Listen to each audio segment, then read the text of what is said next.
For the first time in over 60 years, we have fragments of a biblical book. The story of Adam and Eve is deeply embedded in our culture. Among the ancient tales of Hollow Earth, one of the most intriguing involves the Garden of Eden. An ancient legend recorded in a very old text called the Sefer Tamuna, or the Book of the Image, speaks of this. This book, shrouded in mystery and speculation, has intrigued scholars and theologians alike, suggesting deeper layers to the well-known biblical narratives. For millennia, the story of Adam and Eve has been etched in our minds: the forbidden fruit, the serpent's temptation, and their expulsion from paradise. But what if there's more to the story? What if a hidden chapter, a lost book, has been waiting in the shadows, whispering a truth far more terrifying than we ever imagined? Scholars have spent years searching for this mythical text. Now, whispers are becoming shouts as archaeologists claim to have unearthed the real deal. But what they found isn't a comforting bedtime story. Join us as we dive into a story that will leave you questioning everything. This discovery promises to reshape our understanding of early biblical history, shedding light on ancient beliefs and practices that have long been forgotten. The books of Adam and Eve were discovered in the Egyptian tomb of Tutankhamun and subsequently published in 1926. Now, it is one of the oldest books in existence, hailing from Egypt right at the dawn of Christianity, and it's heading up for auction.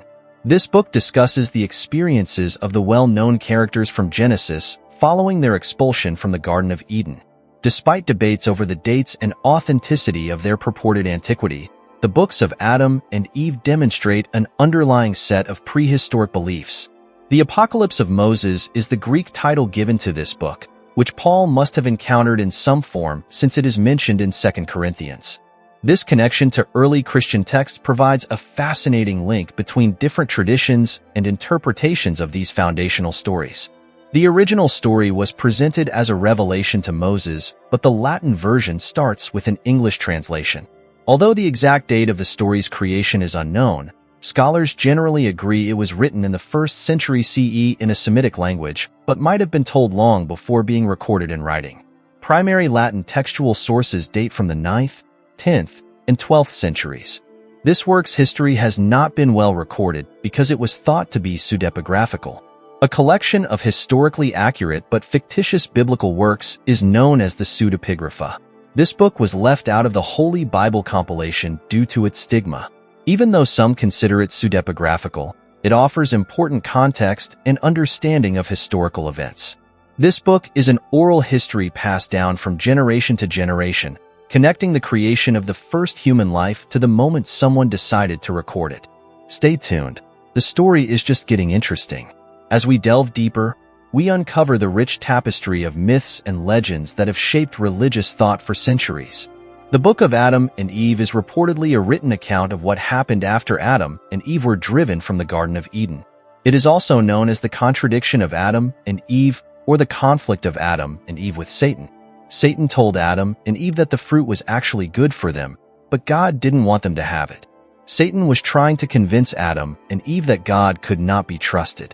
The author of the Book of Adam and Eve is thought to have been an unidentified Egyptian who originally composed the narrative in Arabic. Eventually, the book traveled further south and was translated into Ethiopian. Although the exact composition date of the Book of Adam and Eve is unknown, many scholars think it was composed decades prior to the birth of Jesus. The book was first published in English in the 19th century. This historical journey of the text highlights its cultural and religious significance across different regions and eras. The Book of Adam and Eve consists of 2 books. The first book details Adam and Eve's flight from Eden and the temptations they faced from Satan afterward. The book reveals that Cain and Abel had twin sisters. Cain killed his brother because he was in love with his twin, Loilia, but his parents wanted him to wed Abel's twin. The history of the patriarchs before the flood is told in the second book. It describes how the children of Seth dwelt on Mount Hermon, the holy mountain, until they were persuaded by the daughters of Cain to descend from the mountain and, as fallen angels, lose God's love. Next came the death of Cain, who was killed by Lamech the blind, and the lives of the other patriarchs up until Noah's birth. This intricate narrative weaves together the moral and spiritual struggles of early humanity, offering profound insights into the human condition. In the first book, the punished serpent attempts to kill Adam and Eve but is prevented by God, who again punishes the serpent by rendering it mute and casting it to India. Satan also attempts to deceive and kill Adam and Eve several times. In one attempt, he throws a boulder encompassing Adam and Eve. God eventually saves them and compares this event with the upcoming resurrection of Christ. God also predicts several future biblical events, including Noah and the flood. Great emphasis is placed in the first book on Adam's sorrow and helplessness in the world outside the garden.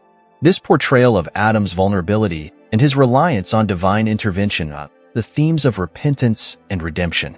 When God made Adam leave the garden, he did not place him on the northern border so that he wouldn't go near the water and wash himself clean from his sins. God did not want Adam to forget the sin he had committed and no longer be reminded of his punishment.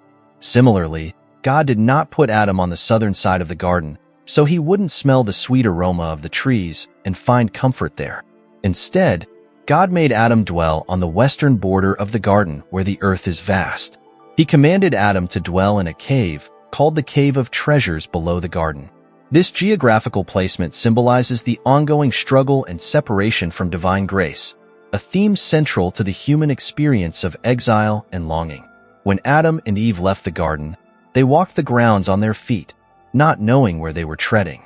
When they reached the gate of the garden and saw the broad earth spread before them, covered with stones and sand, they feared, trembled, and fell on their faces.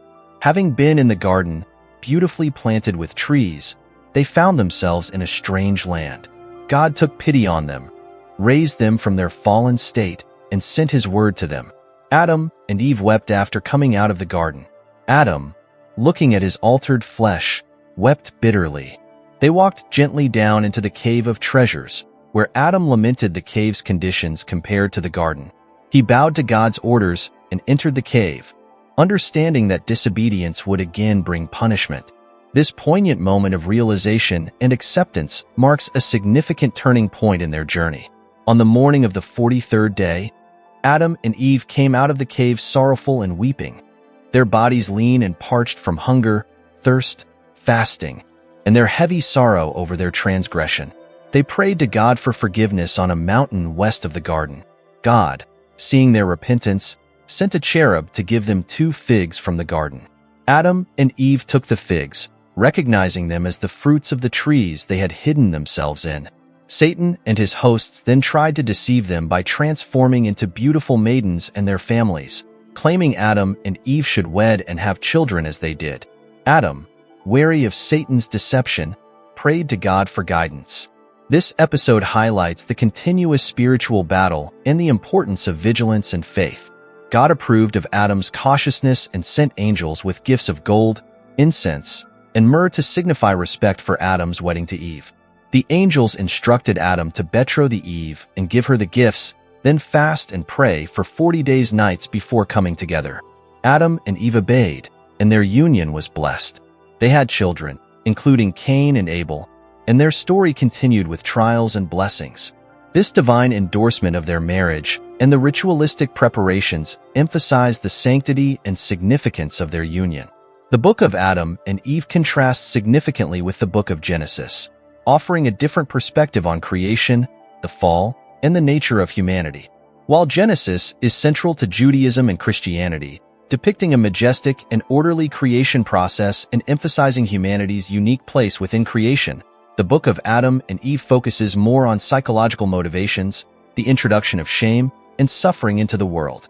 This alternative narrative enriches our understanding of the complexities and nuances of these foundational stories. Both narratives serve as cautionary tales about the consequences of disobedience and the complexities of human nature. They have sparked theological debates and influenced interpretations of human nature, morality, and our relationship with the divine. As we reflect on these ancient texts, we are reminded of the enduring power of these stories and their relevance to contemporary issues of faith, ethics, and the human experience. We hope you learned something new today. If you did, give this video a like and share it with your friends. You can share with us what you know by leaving a comment below.